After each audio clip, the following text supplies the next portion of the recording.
indeedy. Welcome, welcome, welcome. And as Sammy Spooks has just told you, Happy New Year. Happy New Year. Welcome to 2025. Think about that, 2025. That means 25 years ago, we turned from 1999 to 2000. 25 years ago. Oh my God. Time just shot past. We were talking about it only the other day about, I remember being, doing stuff, being in shows and doing things of that nature, and then getting ready, prepared for the millennia, the change. And here we are 25 years. And of course, the whole world was supposed to stop. Oh, you're the end of 2000. That's it. Boom, it's going to go all boom, bang, bang. 25 years later, Paul Francis is sitting here going, hello. My gosh. There's a lot of people in the room tonight. Let me just say hi to everybody. Let's have a look at who we got. Barry Hendricks. Oh my gosh, Barry straight in the door this morning. Good evening, sir. How's everybody tonight? Barry Hendricks, Lynn, of course.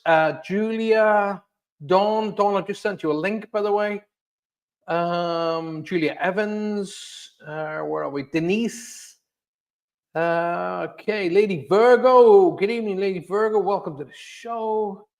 Oh my gosh, who else have we got? Julia Evans as well. Yeah, I know I turned 50 earthy years. 50. Is that all? Oh my God, you don't know, you have no idea.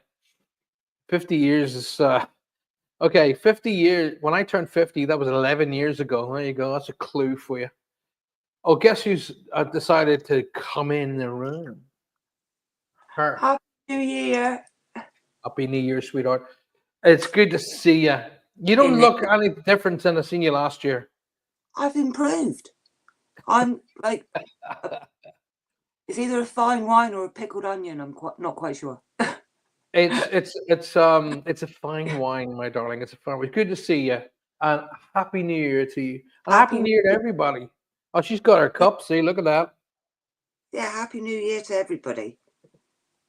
Oh my gosh, it's good, so good to see many. Everybody's in there chatting away. It's so good. Lavender, welcome to everybody. So, Lady Virgo and Lavender, tell me your first name so I can find out. Colleen, welcome to the show. Oh my God, they're all joining. Now, tonight's show is a kind of a mishmash, really. It's not about. It's the first show of the year, so I was supposed to give Dawn a shout at 7 o'clock tonight. Yeah, right. I literally put down a plate of food, checked in with my wife, and as I was checking in her, make sure she was fine, a person came on from America and said, "I really need your help. I need to talk about that." And I was like, "Okay." And then I was giving her some advice on how to change her whole energy levels for 2025. And I said, "Listen, I'm really sorry. I can't spare you any more time. I'm literally going to be late for my show." And I ran down the stairs. So I was talking to this beautiful lady called Celia in the United States, somewhere in the United States. And I can't remember from where, but she's from the United States somewhere. If you haven't already hit that like button, make sure you do that and make sure you share the show. And what I found out is the YouTube algorithms need to see you liking the show and watching the show to the end. Equally, you need to be sharing the show. It's really important to the show. It's really important to YouTube, and it's very much important to myself and Dawn. And we need to, don't we, Dawn? And we need to be really, like she's sitting in my ear. Actually, that could be happening very, very shortly. We could be sitting at the same desk together, but very, very shortly. Right. Anyway, how is Johanna feeling? I did see somebody mention Johanna. How is she feeling? Right. Well, no, you got it right. You got it absolutely spot on. That's how you spell Johanna. It's Johanna. Is actually the proper pronunciation of it. In herself, she's winning the battle with the sepsis. She's winning the battle with the severe operations that she went through. However, another thing is now raised its horrible head. and I've forgotten the term what it's called, but her legs are swelling. Edematous. What's it called? Edematous. Edema. No, it's called something different than that. They called it no, it's something anyway. It's all the fluids in her body because her lymphedema, that's what it's called, are running down into her legs, and so her legs are swollen up like elephant trunks. So we're dealing with it. You know, we're not going to let it beat us. We're not going to let this beat us, not in any way, shape, or Where form. there's a will, there's a way. Absolutely, and I was trained over the Christmas period to actually dress and redress and change and fix her wounds. And if I don't mind saying so myself, I'm doing it even better than the nurses. Of course you will be. Like we said, you've got better intention than they have. I've got more. I mean, you don't become a nurse because you can't be bothered and you're looking for a job. Obviously it's a vocation more than a job. They don't get paid half as much as they should get paid. But there are people out there that I've come across, sadly, who seem to think, you know, they want to get in what they have to get in and then leave. And that, I don't think that's really that should be in this, you know, business. Anyway, so tonight's show, I want to say thank you so very, very much for sending all your love, sending all your good intentions, sending all your healing waves. Keep them coming because she does need them. She finds it really, really difficult to walk at the minute, and it's getting her down because she's very. Johanna's like me. She's very motivated. She's very driven. She used to teach horse riding to disabled children, so she's very, very going. And to be able to, you know, it takes you and I seconds, say for an example, to get out of bed and go to the bathroom. It takes her minutes because she has to. It takes her a minute just to get up. So, Yeah. and that gets her down. I've got to keep battling that negativity constantly because she gets very depressed, and it's hard. It's a hard thing to watch your loved one going through something like that. It's really, really difficult. But I can't let her see that it's difficult. I have to be no, come on. This is what we're going to do today. This is what we're going to do today. We're going to be doing that. We're going to be doing this. And so we have goals set out, and I can share one of the goals with you guys tonight. I did say I wasn't going to say anything, but I can share one of the goals.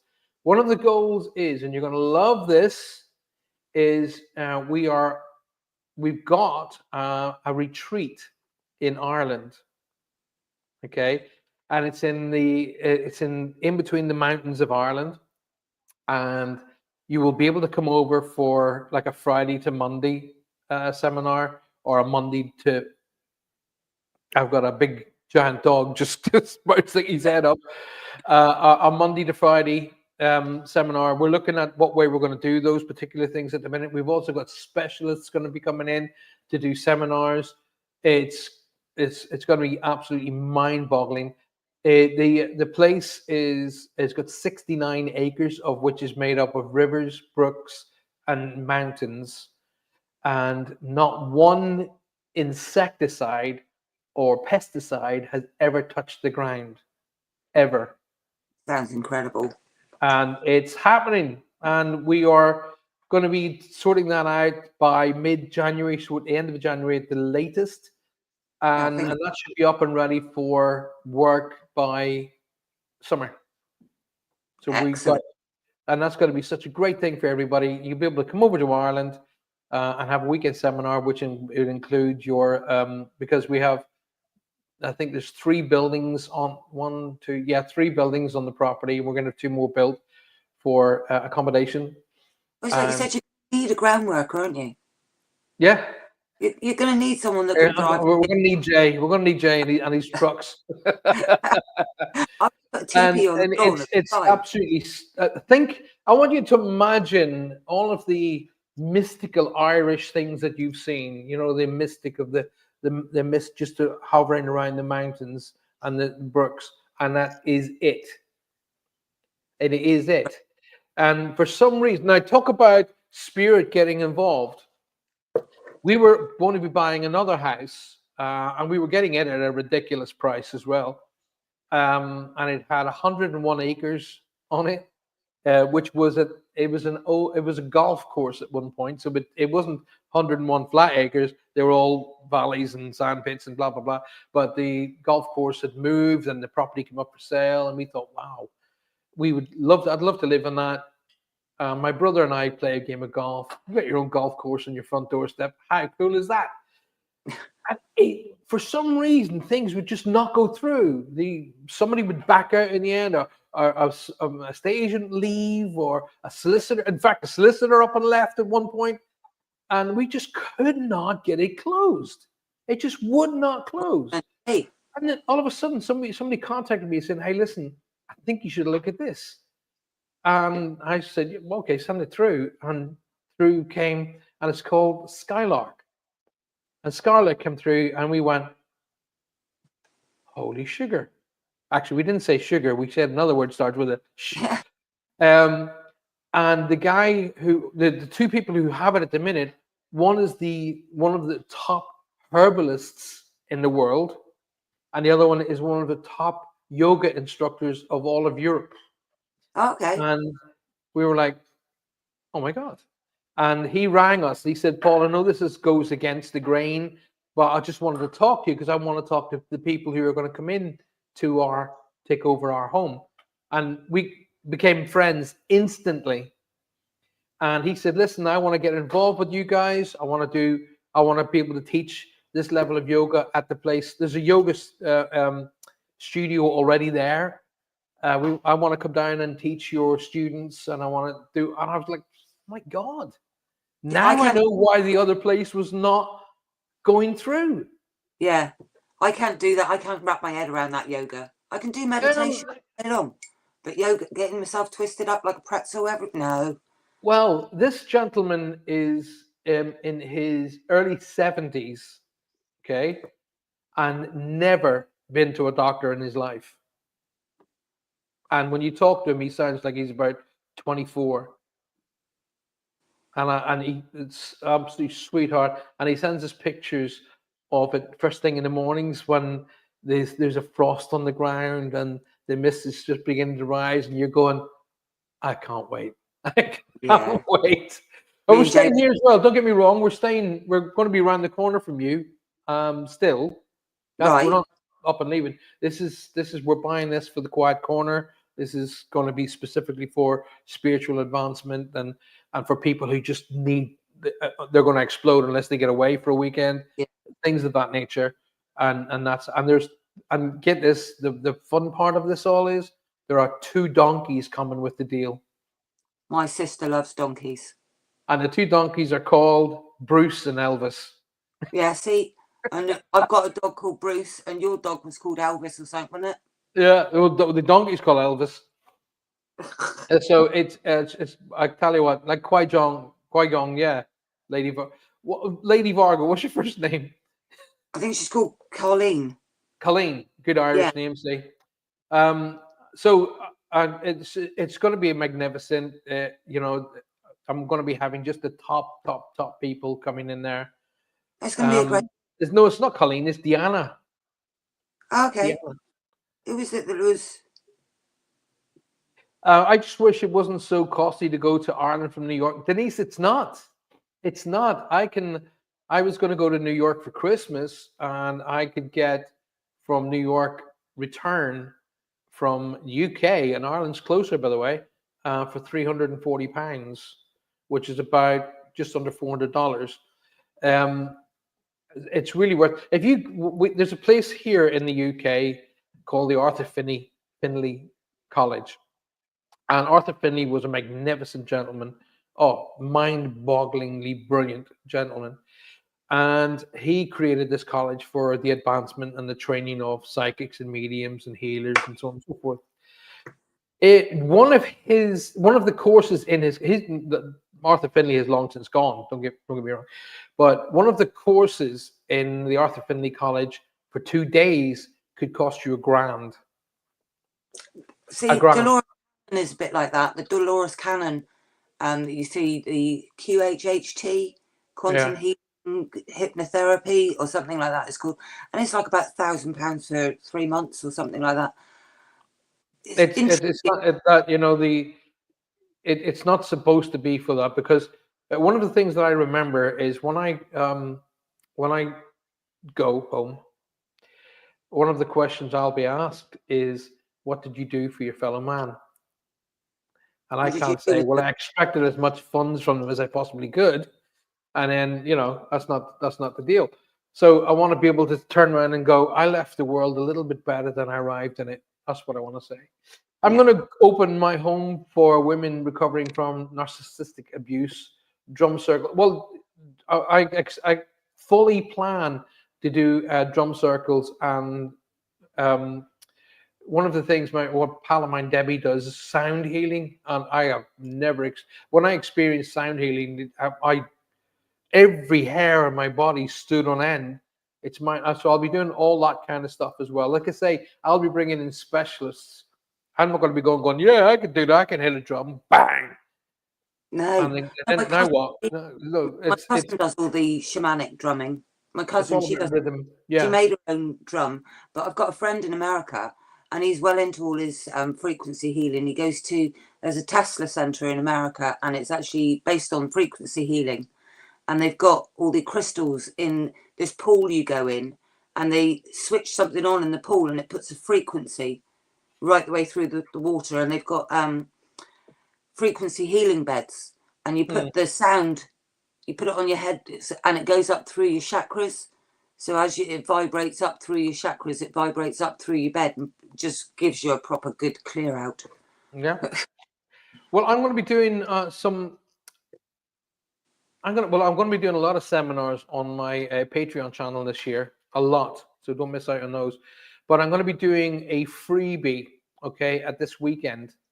This weekend coming, I'm going to be doing a freebie. So get your butts over to my Patreon channel. If you haven't already signed up, sign up now, okay? And I'm going to be doing a free. You can sign up for free, but yes, and you'll get various things that I would be doing. Like I do the animal cards and things of that nature. I do a lot of stuff on the Patreon channel, but I'm going to be doing a sort of a clear out of 24 and an opening to 25 this coming weekend. Get yourselves across there. Don't miss out. Okay. I'll put up a banner so you guys can see where to get there. There we go, going across the bottom of the screen. And don't miss out. It's that simple. Don't miss out.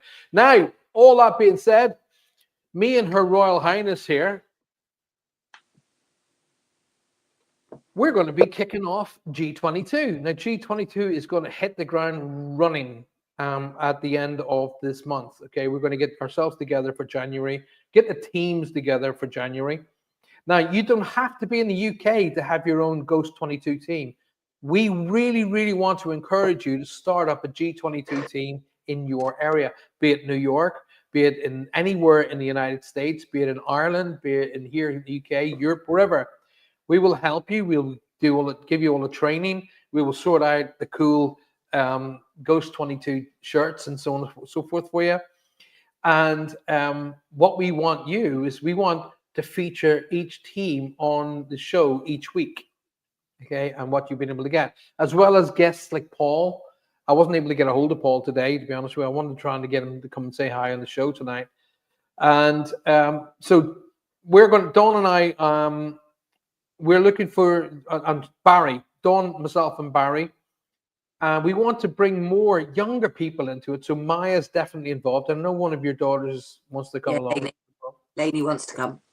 And we want to get that underway and running this by the end of this month. So we're talking, Dawn and I keep trying to link up to get the dates together, for to sit down, a cup of coffee and go, right, okay, let's get some dates, let's get some venues planned, and so on and so forth. And we keep going. It's been so tricky the last couple of months, what with Christmas and birthdays. Well, Christmas has been just ridiculous. So we were supposed to be moving house, for God's sake, the week before Christmas. And then that fell apart. The last show that we were supposed to do, you ended up in hospital with Johanna, and I ended up in hospital with Jason's mum. So it was kind of. It's like the house. I put it down to it's like the house. That house that we were trying to buy was clearly not supposed to happen at that time. because something better was coming. But a lot of things. I was watching the Jonathan Ross show that you were talking about, or the Jonathan Ross appearing with an idiot, and two idiots. Well, no, we shouldn't slate other ones. No, the young girl, the lady. I think she was slightly starstruck. I've actually spent time with Jonathan Ross. I was on his show. He's a lovely, lovely, funny, family-oriented guy. Doesn't drink, doesn't smoke. End of every show, he wants to get home to his wife and children. But the other guy, I have absolutely no time for. There's a couple of people now that I have absolutely no time for. One happens to be from Yorkshire. The other one happens to be from Mexico. But the Yorkshire one, the reason I have no time for him is he calls himself an ordained exorcist. And there is no such thing. Okay? I know because my uncle was a bishop, and I went and checked it out. And I made a couple of calls and I said, can you become an ordained exorcist? Is that possible? No. Who wants to be an ordained exorcist? I was getting it down the phone. Hey, whoa, I'm just trying to find out. Hang on, slow down. No, you cannot. You have to have been a priest. You have to have many, many, many years of experience as a priest before you were even possibly considered to be an exorcist. Never mind an ordained one. Do you know what? We don't have to worry about people like that because they will attract what they're looking for. Oh, anybody walks about with tattoos up and a cross that tattooed in the side of the head calls themselves an ordained exorcist. Enough said. Moving on. Olivia asked if she can come, and she's 6. Now, funny that, but now I'm not going to say no. I'm not going to say no because it's not down to me. It's down to Dad. It's Dad's choice. Okay. If Dad is there and Olivia wants to come along, there is no problem with that whatsoever. Now, the reason why I'm going to say I'm okay with that is because, number one, Dad has to take responsibility. Number two is I'm a formidable believer that children are the best mediums on the planet. They are the best because they don't evaluate what they're saying. They just deal with what they're saying. So if Daddy Baz wants to bring Olivia along, and he and Olivia have a lot of experience, oddly enough, in sort of the venues that we go. But like for example, we were talking when Barry was on the show, he and Olivia play hide and seek in graveyards. Somewhere I wouldn't even drive past when I was Olivia's age, let alone go into. So yeah, now reading the comments, Lady Virgo, I know somebody else who went through the exact same thing with the eyes going black. What was that? What were we talking about? She's put a comment up. The ex didn't get physical, but he hated me so much once he had groomed his co-worker. And I witnessed his pupils go black and his voice deepened. He had entity attachments. And I've heard my friend had this as well. And the person that he was with at the time, she was literally everything he could have dreamed of. And then as soon as she got him in her midst and in his place where he'd head over heels in love with her and her kids, she changed totally on him. Went back to all her addictions, and the more addictions she got in place, the further down that line that she went. And when he actually left her, she was out to ruin him, ruin his life, ruin his reputation, ruin everything about him. If he didn't escape, you have to cut yourself off. No connection. Right. That's the key point. What I was going to say is now, ladies and gentlemen of the planet, what we have to do is we have crossed over the barrier from 24 to 25. Okay. One of the things that I said to John, or I got John from, I don't know, Johanna, I said was you have to forgive the past and embrace the future. Okay. So you must forgive the past. The more you draw the past up, the more you go back to it, visit it, and draw it forward, the more energy you give to it. Okay. So if you can imagine, this glass, as you can see, has a certain amount of liquid in it. So we call that liquid energy. So that's only the amount of energy we've got. That's it. That's all the energy we got in there. That's it.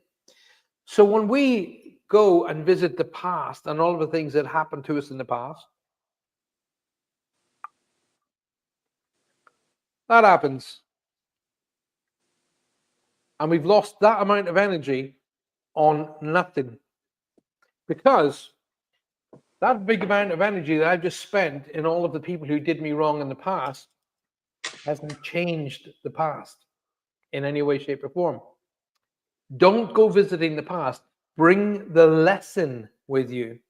So, and this is something I ask on all my shows. When I'm doing my shows, on stage and in theaters and so on and so forth, I will say, okay, and this includes you, Dawn, perk up. I know you're watching. I'm reading the comment. I am listening. All right, so here we go. When was the last time? It's probably last night for Dawn, to be sure. When was the last time you tripped over and grazed your knee? Everybody who's listening to the show tonight and who's listening later on today, tomorrow, or the next day, whatever. The last time you tripped up and grazed your knee?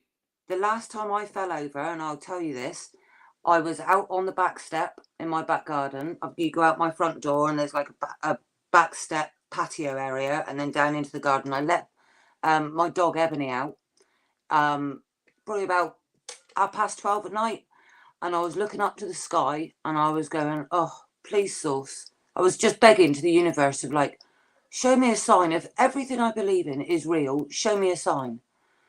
And nothing happened. And then I turned around and fell over the dog. It was like, and I went smack straight on the floor. My jaw hit the slate. And I literally ricocheted back off. I never had one bruise, not one scrape, not one mark to say that I'd been through this trauma. But I must have been out for the count there for about 15 minutes. Right. Okay, but that doesn't answer this question. When was the last time you fell over and grazed your knee? I can't remember the last time I fell over and grazed my knee because I was drunk, I expect, and that was about 20 years ago. Right. So the question, the assistant question to that particular was, everybody then goes, oh my God, I did it in the street, or I did it, as Dawn says, tripped over the dog, or whatever the case may be. And then the assistant question to that is, okay, which was worse, the grazing of your knee or the feeling stupid? Which was worse? See, I don't carry that. I don't carry. Just work with me, woman. I know. Oh, it was awful. Being embarrassed about it was really embarrassed. Bad. So feeling worse awful. is the answer, like right? Good idea. Off the back of the sofa. Marie Clark says she went down a hillside in Africa on both knees. So feeling stupid. Now, feeling stupid is actually the lesson, okay? Because you don't carry the actual graze with you for the rest of your days. You don't carry the little plaster that you put over your knee or the little graze itself. You don't carry that. You carry the fact that you felt a bit like an idiot. So the lesson is, I'm not going to do it again because the last time I fell over, I looked like a right idiot. I'm not going to do that again. So that's the lesson. By all means, from whatever level of hardship that you went through, be it 20, 24, 23, 22, 21, 20, and so on and so forth back, bring what you learned from that particular event forward. And even the people who have harmed you, even the people who have harmed you, thank them, because they made you a better person. I can say, okay, Mr. Garza, thank you. Do you know what? You've made me a better and stronger person. I now have a total and utter focus in my life. Thank you. Thank you. Well, and you wish them well. I wish people... and I get my mind focused into what I got to do, and I get on with it. So, with yourselves as well. Now, for example, Deanna, she's going to start a magnificent place where ladies can go who have been through trauma. But guess what? It's not you're not going to focus on the trauma. You're going to focus on getting them past the trauma. Okay, You're going to focus on getting the positive in there, getting them to be in a better place mentally and physically, so that they can then take on the rest of the world, because they deserve great things. You deserve great things. When the world is too big for you, when the world is too big and there's just too much emotion to take on board, you've got to go back to the tiny things. You've got to go back to the ladybird crawling on a leaf and thinking about how's this day going? And you've got to go through the tiny, beautiful bits in the world so that it can bring your focus back in to the small things. There is beauty in this world, because if you look at the bigger picture, you don't stand a chance at the moment. Well, one thing Diana has just said there, I laugh at myself. Now, one of my heroes, and I'm saying this with my hand over my heart, one of my heroes is Patch Adams. Now, Robin Williams played Patch Adams. Patch Adams is actually a real life person, and he's a real life doctor. And he found that when he brought laughter and comedy into the wards, the patients improved and got faster and got well up to 25% quicker. Okay. So I always thought, right, you know what? I'm going to do the same thing. I'm going to do exactly the same thing. I'm going to bring laughter, fun, and comedy into my work. And people at the beginning were going, you can't do that. I'd be like, why not? And they go, but you know, people are going through loss. They're going through grieving. They're going through pain. I said, yeah. So what's the best way to counteract that? Give them more grief, more pain, more sadness, or counteract that? What is the counteract for sadness? It's happiness. So, and that's why I ended up with the nickname The Comedian, because I would always bring comedy in to what I did. In fact, I brought so much of a change in the way I worked that when I worked in spiritual churches, they actually created my own. They call it the Paul Francis service, because my service would be different to all, because I wouldn't conform with. I would go, no. Hey, it's all one. It's all one thing. It's not different sections. It's one thing. And so they actually created. When I came into the church, they went, "Oh, it's the Paul Francis service tonight," and out it came, because I would bring comedy into it. Because everybody that I've encountered in my work or with people on the other side, every single one, not one of them has come back to me sad. Not one of them has had like worried and pain and stress and none of that. None of it. So when I say to people here, like for example, I said to Diana, Julia, Lynn, Barry, anybody watching the show tonight, if I was to flick it over, so you're here on the earth and your family are in heaven and you're in pain because they're in heaven. If I flick it that way and I put you in heaven and then down here on the earth, and they're in pain and sadness and darkness and going through grief, and loss. Exactly how long would you like to see them in that position? How long do you want to see? Now, I'm not going to say to Dawn, because Dawn will go, I want Jay to suffer for the rest of his life. But anyway, for those for the rest of the world, how long would you want to see your loved one in pain, in sadness, in darkness, dressed in black with veils on and not literally living life? How long? And be honest about it. How long would we want to do that? And the answer is you wouldn't. You wouldn't. Of course you wouldn't. So what makes you think they do? So you have to bring it back. Okay. And I was talking to a dear friend of mine who lost his brother just before Christmas. And I said to him, I said, listen, I know where you are. I know where you are. Because the first Christmas, the first birthday is always the worst until you get to the first anniversary. And then you go, oh my God. It goes click. They've been gone a year, the first anniversary. But the first Christmas is the worst, because that's when we're supposed to be merry. That's when we're supposed to be happy. We're supposed to interact with each other's lives at that time of the year. Give gifts, be happy, get drunk, have a laugh, have a giggle, eat great food together. And the people who remain, the people who stay here, we go through a level of guilt. Why should I enjoy a Christmas turkey? Why should I enjoy gifts? Why should I? Because they're not. Well, I can guarantee you they are, okay? Because they're not connected to any level of pain that we are. They're not connected to any level of sorrow, stress, worry, grief. They are way and above that. And I'll tell you what's more, they're in a level of love that we don't even know, okay? We don't have any possibility of being able to connect in with that. Because if you ever listen to people talking about NDEs, near-death experiences, They go, I can't explain it. That's the words they use. I can't explain it. It's like being inside love. So they haven't got an explanation of that level of love. And they're in that every day. Okay? So I said to my friend, listen, it's going to be hard to do this. But I always say to the people who watch my show, if you want to honor those who have crossed, then be the best you can be here. Okay? So I know Dawn and I banter a lot, but I know she has the best intentions for me. So when if she says something and I kind of just, no, I'm not biting into that, I'll say to her, no, I don't think I'm going to buy into that. And here's my reasons why. She won't take it personally because we learn off of each other. Okay. So when I'm saying something to someone in the room tonight, and they go, I don't like that.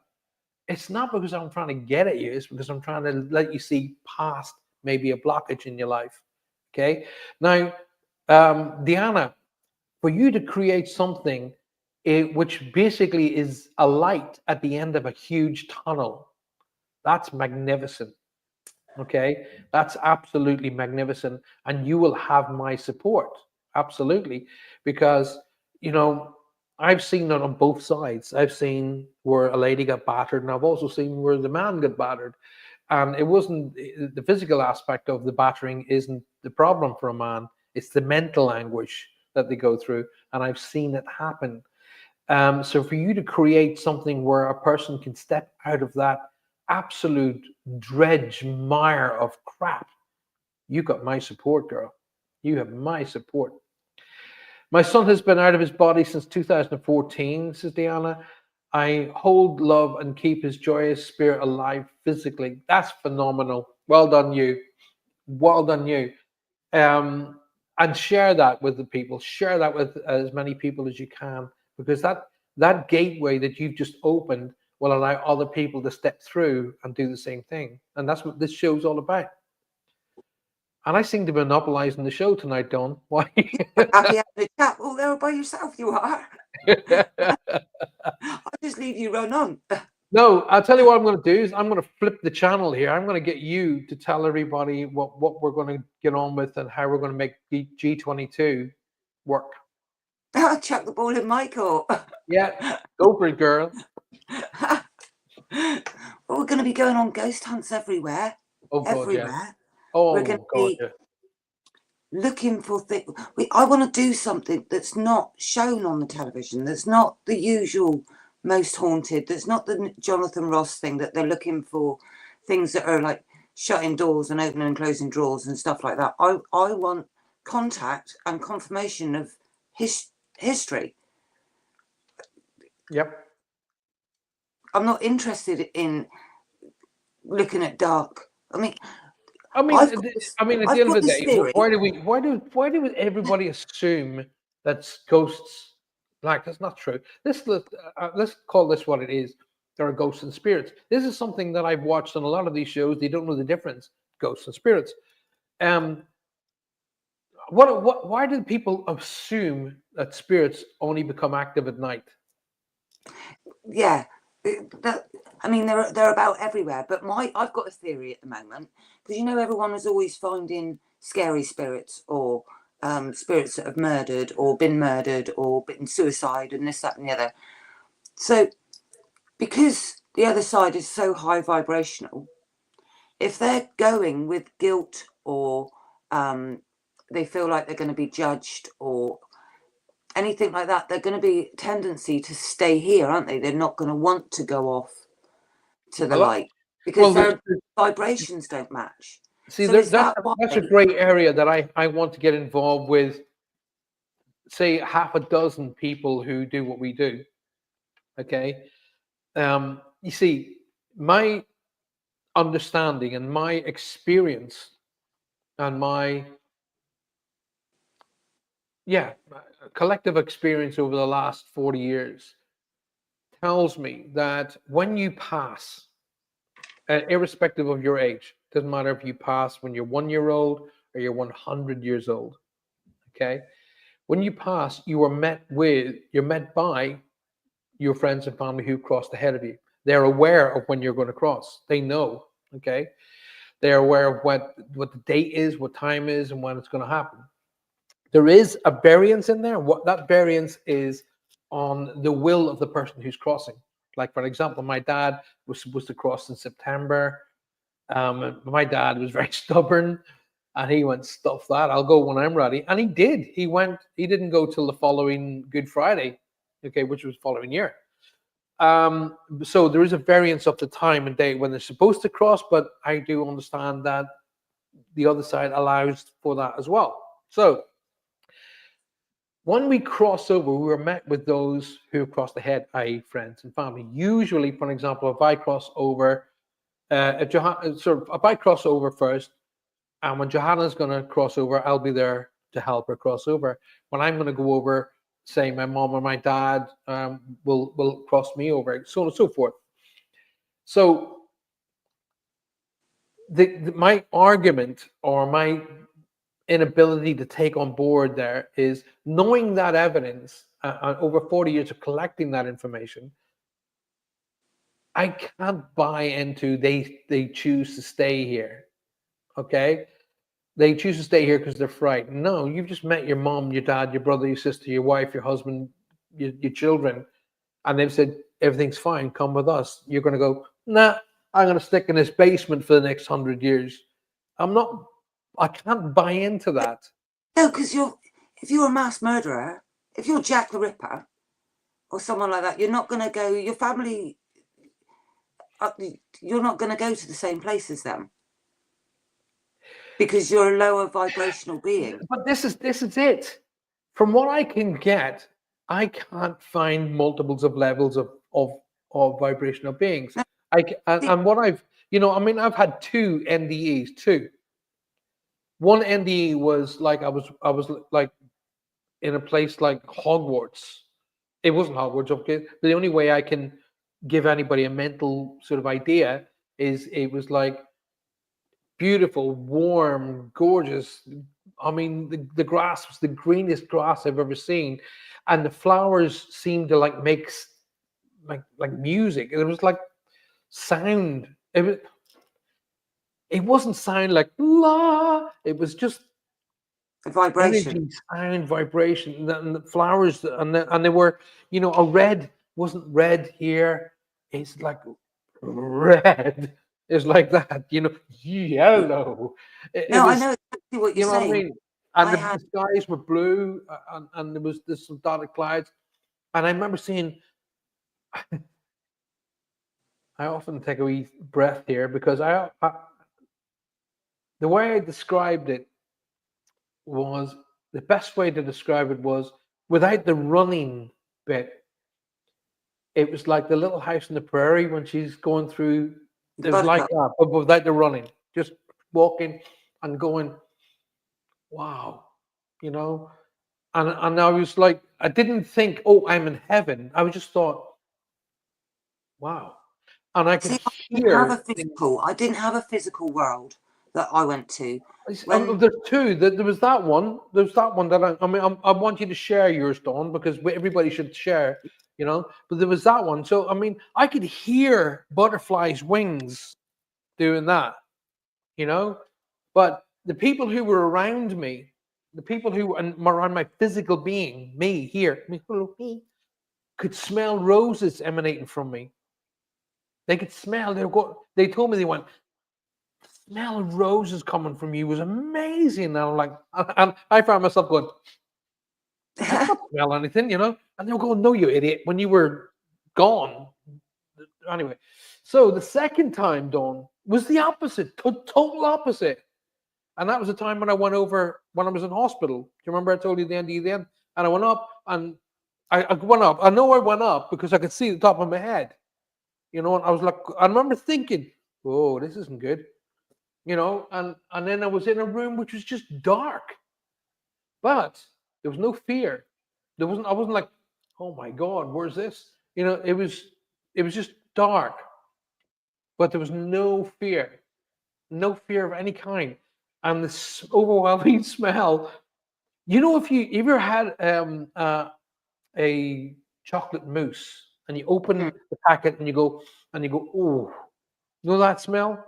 That's the smell I could smell. I could smell like it was like being inside chocolate mousse, right?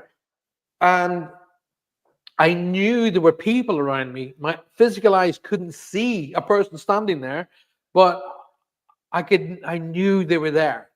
Okay.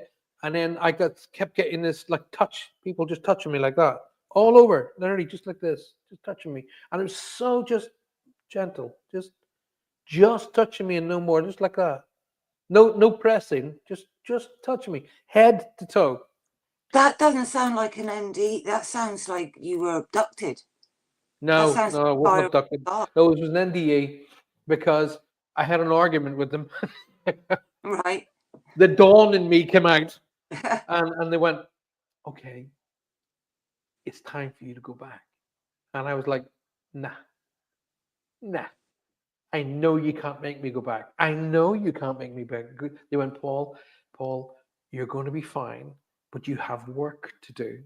We need you to go back. And I said, no, I'm all right where I am. In fact, I just want to go back to that other place with the clouds and the fields and the roses and flowers. And they went, no, Paul, you have to go back. And she went, boop, like a, and she went, boop, right there. She went, boop. And I went, poof, bang down. But as I was coming down, now this is why I know it wasn't an abduction, this bit, because as I was coming down, I could see the ward.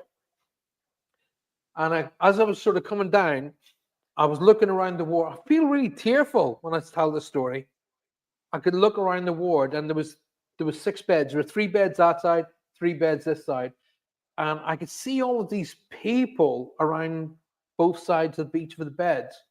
And I remember looking down at my body, and I remember thinking, oh, how am I going to get back in? Because that's me. I've become very logical. I become really, that. I become really logical. I'm thinking, all right, how do I get back in? Does something open up? How does it work?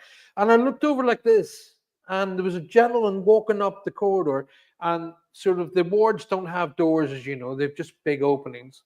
And this gentleman was walking up, and he had a what do you call them thing? He said, that goes down into your arm, like a drip tray. Yeah, like a drip thing. And he was holding it like this, and he was pushing it along, and he had his 2 bags of whatever it was going into his body. And there was 2 people each side of him with their hands on his shoulders like that. One was on one side and one was on the other, and they were walking with him. And I was looking around him, and I remember thinking, oh, it must be visiting time. So I was looking down like this. Next thing, I opened these eyes, and one like that, and I looked right. Everybody was gone. Everybody. I could see the man walking, but he didn't have people with him. He was just walking on his own, and that's how I know it wasn't. I wasn't abducted. I'd love for you to read Dolores Cannon's book, because that explains that. I'm not saying that what you had wasn't an NDE, but I'm saying that there is another explanation. That the one that you had to start off with, that sounds like a normal NDE, where beautiful bright light and the feeling of acceptance and love. The second one sounds like you were taken, healed, and put back. I was taken, all right, but I was healed by what I will absolutely 100% stand up and take on an army fight to tell you it was angels. Yeah, that's absolutely fine, because that's the label that you, and that's absolutely fine, whether you want to call them angels or aliens or whatever you want to call them. No, they weren't. It wasn't. No, it wasn't. I know, because elements of why what was there was connected to the first NDE elements. Now, and what I mean by elements: smells, feelings, understanding, no fear of any kind. If you watch anybody who has been abducted, every single one of them talk about fear. Every one of them, there was no fear. No, because these abductions, some of them, when it's taken up, when they're good ones and they take you off to heal you, they will make sure that your mind is in a meditative state, that you don't fear anything, and it's just, you don't fear that. But if obviously it's a nasty lot of aliens, my mind would be, let me get this right, we're in a spaceship, why are we still sitting around Earth? That would be my mind. take me to show me somewhere else.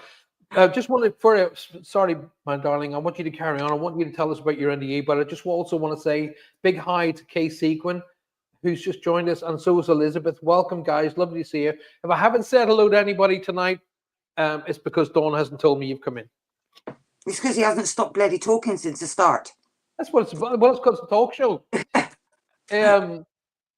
Did you put a white light around your vehicle? I'm not catching up on the conversations. That's Dawn's job, because Dawn tells me, look, the best thing to do, Paul, is you miss up a lot because you're too busy yakking. I'll watch the chat and have it and put you right. So, Dawn, tell me about your NDE. Everybody, listen. Everybody in this planet, two things. Something you've just quickly, before Dawn tells us, two things that we want, okay? On Reach Across, which will be Thursday nights, as you guys know. If you've experienced an NDE, okay, near-death experience, if you've experienced an interaction with a family member, so on and so forth, then I want to hear from you. I want you to come on the show and we want to discuss it. On the other side, on the G22 side, if you've experienced spirits, energies, EVPs, all that kind of stuff, we want to hear from you. If you have been in a part of another team and you've done some research and you find some footage and EVPs and things of that nature, we want you to come and talk to us, right? Over to you, Dawn. I'm going to shut up now. For a minute, anyway. No, see, go ahead, my darling. Mine wasn't really an NDE or anything that I would put a label on like that. Mine was, I'd done probably a week, 7 days detoxing. And I'd done my meditations. I was doing the 8D healing of acceptance and trauma and things like that. And I'd done a lot of what they call shadow work, going back to your childhood and coming back through to accept everything bad that's ever happened in your life, forgive it, put it in a backpack and throw it away. So I was going through a stage of doing that. And I just looked up to the universe and I was just like, why?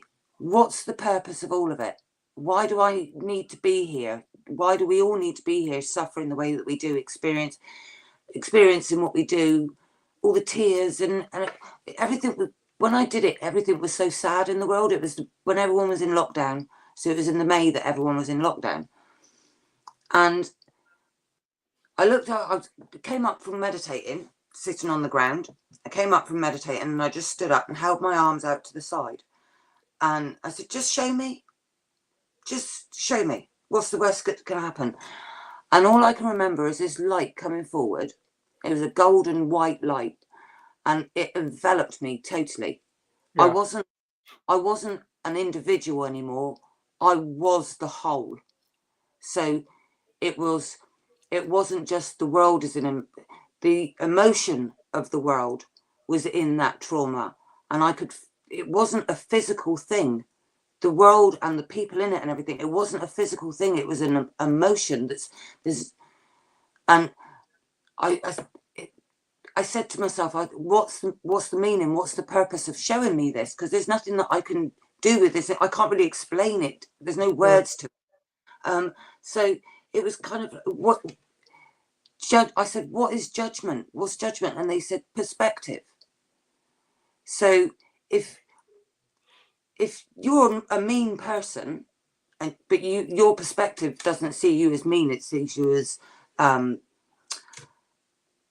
a good businessman, it sees you as successful, it sees you as things like that.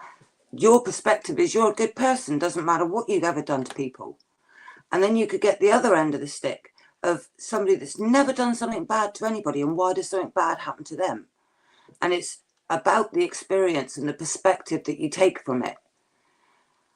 And so mine wasn't really an NDE. I suppose mine was like a question and answers with source.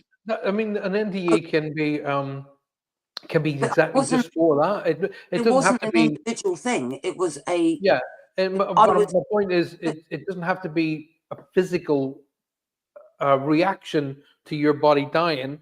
You could have been sort of like, right, okay, listen, you've got so much going on. We need to center you, okay? And you're right. You could have had it what's referred to as an NDE, but for a completely different reason other than a physical, like a heart stop or a brain malfunction or things of that nature. With me, to this day, I don't know why. I mean, I was going through cancer at the time. Don't get me wrong. I'd gone through a really, really bad cancer, and they kind of given me weeks, not months or years, weeks. And then I come back, and within 3 days of that one, what I was telling you about in the hospital, and being in the dark room, as I call it, I was walking out the door within 3 days of that. But anyway, with yours, as you're explaining that, I'm getting familiarities with that when you're explaining that. Became one. Yeah, I mean, the thing was, it's like I was being asked the simplest questions, like, if that's a cup, then that's a cup. Yeah, I know it's a cup because I've been told it's a cup. But so it's either everything is real, which means everything is real, to nothing is real and we aren't even here and we're just dreaming. Well, that's the whole point. And there's a lot of people out there who would like to who would like to get into this matrix crap and all that stuff and glitch in the matrix and all that rubbish. I'm not interested in the labels that people want to connect it with movies. It's funny that Barry's just reading my mind, because you were talking about this being a cup, and I was going to sound pedantic and go, actually, it's a mug. Barry's done it. You see that? I'm a bloody mug. No, I love listening to your conversations, and I love listening to what you're talking about, because as soon as you said that, I was waiting on you saying one thing, and I was going to go, holy shit, that's exactly what I went through. But you didn't say it. There was a charge of light coming past me. No, I didn't. I was enveloped in the whole light. I was part of everything. So it showed me what it was like to be a molecule on the drop of a daffodil, to being a landmass, to be in the ocean. You're not just a molecule in the ocean. You are the ocean. That sort of thing.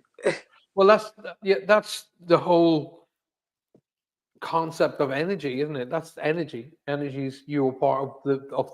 Well, this is fun because I love stuff like this. This is a bit where if I'm watching something like this on TV, I'm like that. Yeah. Because this is the bit where, you think somebody will come up with. I mean, I have Chen. Chen is one of my guides. He comes close for all of this, and like tonight, weirdly enough, and I knew Chen was close because I was flicking through YouTube. I always like to switch off for at least an hour before I come on to do the shows. I want to kind of get my head out of this work, get out of what I have to deal with in my normal everyday life, and just give myself an hour. I teach everybody every night, take at least 15 minutes out of every day just for yourself. So I like to do an hour before I come on the show. And normally what I would flick on to is something like airplanes, people who are, this is how you start this particular aircraft, this is how it flies, and things of that nature. Aviation is my passion. But for some reason, it flicked on to this particular guy. Never heard of him. Would have never heard of him in a million years. Would not have even known how to find him, let alone get onto this guy. And it was Arabic. He was some big kind of producer. He writes and produces music, but of an Arabic nature. And he had this kind of like huge choir and all these instruments and used this orchestra, and he flipped on, and it said something to do with heaven. I can't remember what. I mean, I'd have to go back and check it again, but heaven. So I thought, I'll have a look. Click this on. Wow! I just went like that, and his voice was just phenomenal. He sang in that Arabic way, he sang like that, and then all of these layers in the orchestra, they started going like this here, and then the next layer would come in, and I was like going, moving back from the TV like this, going, holy shit. That's Anyway, that 8D. Oh my God. Yeah, when it's recorded in 8D, I said to you before about the, so you can do positive affirmations in 8D, and it literally, the sound is different parts in your brain. And it's like when you're listening to an orchestra like that, you can feel it coming in from one side, and you can feel it does it in your headphones, and you can literally exercise the left and right side of your brain and get them to balance in the middle. I was thinking that this energy was hitting me, and in comes the different instruments. They play them with these little tuning fork things. Anyway, oh my God. But I was then sitting back before I come in here thinking, who was that guy? Who I've never heard of him, and I've been in the music industry. I was in the music business for a long, long time, and I was trying to crack into the writing film scores and things of that nature. Never heard of this guy. How did this guy appear on my YouTube search? And I've never heard of him. And I was just like, wow, things happen for reasons, and the whole concept of this being a party to what I needed at that moment was a part of this thing, what you were talking about, being a part of that teardrop on the edge of a petal on the edge of the ocean. And I was like, I can buy into that I can buy into. But the whole idea, going back to what we started with, was how can someone choose to remain in a dingy, drafty, skanky cellar when they've got all of that in front of them, irrespective of what they've done wrong? If you've done something wrong and you're not a very, very nice person, you're going to look for the easiest option to get the best out of whatever's in front of you. But if you've always led a very low vibrational life, if you've always beaten people up or stolen things for your whole life and cheated on people and lied and this, that, and the other, you're a lower vibrational being. So when you go to those higher realms, you're either going to recycle and repeat your lessons here to learn your lessons, or you're going to raise yourself up and go to the right realms and ascend. Well, you've got to basically. Because I don't think Earth is the only place we reincarnate to. I don't think Earth is the only place. That's a good conversation. That's something I'd like for us to sit around a table of different people and discuss that. One of the things I like, because Johanna's Wiccan, right? And I said to her, I really don't look at this question as being stupid, right? As soon as you say that to Johanna, don't look at this as being stupid, she goes, what are you going to say? Go on. I said, do you know when we die, right? We leave the physical and we become spirit. She goes, yeah. Do you think we can go for a walk on the moon? And she went, yeah, I can't say because my wife's a scouser, as you know. But it was like, what have you been drinking? But I was thinking, why would you? Don't need air anymore. Only your physical body needs oxygen. But why can't we just go for a walk on the moon? No, because I don't think that when we go, I don't think that we become. It's because we're part of a whole. So a thought process. Yeah, but you don't think, because you're thinking here and now. But we're not here and now. But so if we have connections to here and now, because the amount of people have all said they've seen loved ones who've just passed here, they've seen them. Why can't we go for a walk on the moon? But before you answer that, I'm going to quickly put us into a quick advert. And we'll be back literally 1 minute and 10 seconds. And that'll give you an opportunity to think about an answer. I don't need to think about an answer. Well, I've got to quickly whack this on. Ladies and gentlemen, do come and join us in 1 minute and 10 seconds. If you want to quickly grab a drink, now's the time to do it. We'll be back with you right after this quick message.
Hey, welcome back.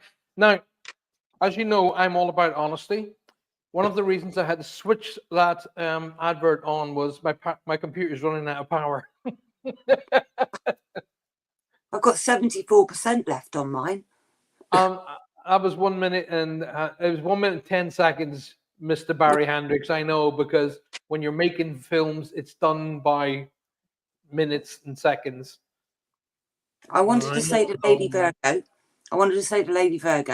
Yeah. I was reading back through the comments, and she had a.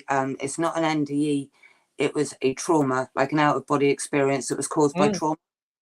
Yeah. I had something that I think, because I noticed back in the comments earlier that Lady Virgo also lost a son, and it seems like it was on the same date. Now, when I lost Abby, I can remember we were in the ward, and they came and obviously they put Abby in her arms for us to say goodbye and everything like that. Now, that was very similar to an NDE. I kind of left my body and I was watching myself. It was like a TV show that I was actually watching everything going on, but I wasn't actually there experiencing it. Right. And that was kind of like an out of body. It was a safety net, I think, that I could see it happening, but observe the experience without feeling it. Yeah. If that makes sense. I just wanted It makes absolute sense. Because the trauma that you went through, and the trauma that Diana went through, which I'm very sorry. I want to say I'm sorry that you guys went through it. It's a spiritual experience that most people will never experience. Thank God, because it's not a pleasant one. I mean, your beautiful daughter Abby. I know she's your double now. I know that for sure. Because she's come through something a bit special.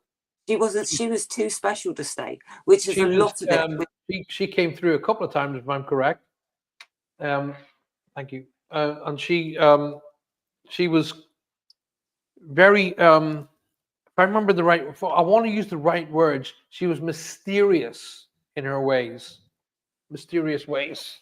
Yeah, it's like I said to you, there's some sort of block on me. Like I said, we were saying the other day that my Akashic records, I can't get into those. So I've been regressed 4 times and still not been able to get into my Akashic records. I've asked you, I've asked my cousin, I've asked probably over 5 or 6 mediums, and something has always happened that it's just not happened. And you even got Abby. Let me just quickly answer that. Before you go through that, we thought about that, and we were supposed to talk, and I was thinking, all right, I must bring that up with Dawn. It just flicked back in, because I have a brain like a goldfish. I must have been gone. I think I had a thing. It's a thing. It's a thought. It's a theory. It's not an actual fact, right? It's a thing. It's a thought. It's a theory. Is that the reason why you're being protected from it, or as you would say, blocked from it, is they don't want you revisiting that part for now.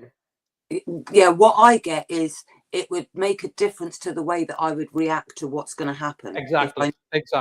So when there's lots and lots of things that I've learned over the years and haven't had any idea where to place it. Like there was a couple of months I was looking up in the sky and all I could see was sigils all over the sky. On a clear summer night, there was sigils everywhere. It was like looking at the most, like symbols. They can be Wiccan symbols, they can be Arabic symbols. It's a symbol for something else. So it was literally like looking up at a sky that Archimedes, flipping Einstein, whoever had written in the sky, and it was all in like blue lights. And I saw it for probably 2 or 3 months and didn't see it anymore. I've got no clue what those sigils meant, but every time I ask about them, it goes, you'll know when the time's right and not a minute sooner. Hey, puppy. Ladies and gentlemen of the world, this is Shadow. This is Shadow. He's my 2-year-old German Shepherd who literally can't leave his dad alone for 5 seconds, but he won't leave his dad be, and he loves driving in the car with me. And quickly, hopefully we don't mind jumping in, Don. Sorry, I want to quickly grab. You remember I lost my little boy many years back. Sorry, a little boy, pup dog. I had a dog called Brewster, and Brewster ran out in front of this kid, and Brewster was hit by a car. And if he hadn't run out in front of the kid, the kid would have been hit by the car. I am 100% now convinced Brewster has come back. And what Shadow, don't you think about it? What he does is just Brewster all Have you over. film Dog's Journey? No? Oh, it's the saddest. Well, it's not. It's this young lad gets a puppy, and obviously as the puppy grows up and the boy grows up, they grow up together, but then the boy goes to college. The puppy dies, but then it's the story between the puppy and its next 7 lives to get back to the boy when he was like an older man. Oh, wow. It's amazing. He's You know Bailey. My first dog, Ruffles, and he was called Ruffles because he had all these big layers of fat, like here, and that's why he's called Ruffles. And he was, wow, that's just come to me now. He was German Shepherd coloring, and the way they look, but he had the body of like what do you call them dogs? The CNI dogs. The retrievers or Labrador? No, the other one, the little fat ones, the fatish ones. They get used mostly for blind people. They use them anyway. He was one of them, and then he passed away, and then Brewster came to me, and Brewster, even though he was Jack Russell, had all the colorings of a German Shepherd, and then he passed away, and Mister turns up. He's full German Shepherd. Bruce looks at me sometimes. My first dog when me and Jason were married was I had a beautiful golden retriever called Digger. And he was the most placid dog. Literally, you could do anything to this dog and he would just lie there and take it. And he was absolutely stunning. And he died when he was about 9 years old. Now, I already had Ebony, who was my black flat coat retriever, but she was just like, I'm sure she was a lab experiment somewhere because she was Labrador. Ebony I knew something to do with an L. And she was crazy, absolutely nuts. There was no connection there with me, and I loved the bones off of her. But when you look at in a dog's eyes, you can feel that connection. Well, we got Bruce, and Digger died 2 months after we got Bruce. But after that, Digger's eyes were looking back at me through Bruce. Oh. And a lot of people they ask, "Who's your familiar? Who's your familiar?" Bruce. Bruce is there by my side every second of the day. Shadow is he's doing things that Ruffles enjoyed doing. Brucey was he was that big, but Brucey was like an old man in a pup's body. He would climb up onto the back of the couch, roll over on his back, and snore. Yeah. And lie there with his legs like that. Shadow does that now, but Ruffles used to climb he would jump onto. I used to ride motorcycles, and he would jump onto the motorcycle and sit with his butt on the edge of the seat and put his paws on the tank, and my arms would be around him so he'd be safe, and we'd go off riding, and we would ride for hours, and his ears would be flapping in the wind, and he would love it, and his face would go, and he would never. I used to go on the back of Jay's bike. Now, Jason had a 650 Kawasaki, and it was all race tuned and everything like that, and I had a backpack, and it was a frog backpack, and all the arms and legs were loose. So when we was doing whatever speed down the bypass, my arms and legs was going like this on the frog. Well, this boy here loves sticking his head out the window when we're driving in the car, and you go, and his ears are flapping. Bruce and there's too many similarities. And you know what? I'm beginning to think, right as from tonight, that maybe that single little soul has followed me all the way, from Ireland to here. Yeah. Ow. I just want to say Many a few people are lifetimes of saying you. what a beautiful show tonight. Aw. So what were you saying then? Go on ahead. Sorry. No, I was just reading what Denise said. She had a beautiful, she had a puppy when my dad and brother-in-law passed. She only stayed long enough to console us, then passed. Some do that. Denise sees, when she says, when I see tons of birds in the sky, I always feel like something is going to happen. The last time was September 11th. Well, I mean, I've got birds going around here all day, every day here. See, here's the thing. It's that whole, that's that whole Roger Garza thing. Everything, all the blackbirds and the crows and the ravens, they're all bringers of death, according to him. They're messengers. They're not bringers of anything but death. Well, there you go. Oh, it's a sign somebody's going to die. I can guarantee you somebody's going to die. It's called the circle of life. Oh, yeah. But, you know, the thing about it as well is when I'm teaching people, and sort of in Denise's situation here, especially when I get, oh my God, I was walking along the road today and you never guess, I find a beautiful white feather. And I go, oh, that's lovely. That's really, really nice. Where were you? I was next to a pond. Were the ducks on there? Yeah. Seagulls. Lots of seagulls.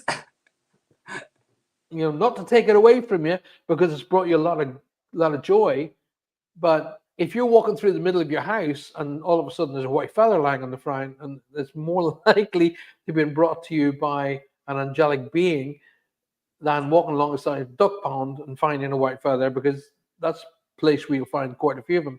So no, see, where I live, I've got massive trees. I've got massive trees, and we always get the starlings, the murmur of starlings. Yeah. So I get the starlings. We have crows. I've got a kestrel, a beautiful kestrel that sits up in the trees, my favourite. I've got a little tiny wren like that hops around in my garden, loads of sparrows, loads of blue tits, robins, stuff. So I like to sit and what they're doing in their day. Yeah. How do their species all get along together? They're all different. Here's the thing. Here's the thing that I love. I was talking about this the other day, especially birds, right? How do they know they can fly? Exactly. Is there a college? Did they go to a specific college? Sneak off at night and study? You know, did they study the realms of flight? As well, isn't it? With birds. And how do they know how to? Did you see some of the intricate nests they build? How the hell did they learn to do that? Oh no, we go to college to learn that. Where did they get that information from? So it's stuff like that I'm this so is where obsessed with. We need to look into nature because it's in our ancestors. They know because of their ancestors, and they're not cut off from their ancestors, but we are. We cut ourselves off from our ancestors. Who are our ancestors? Oh my God! Excuse me. Oh my God! I don't believe that just happened. Keeping you up, Ari. Brain fog. We are. Who are our ancestors? There are some who say, obviously, our ancestors are, you know, the evolution of apes, right up to today, and you've seen that the evolution from chimpanzee through to man. And then there are other people who say, obviously, the whole etheric concept of Adam and Eve. Okay.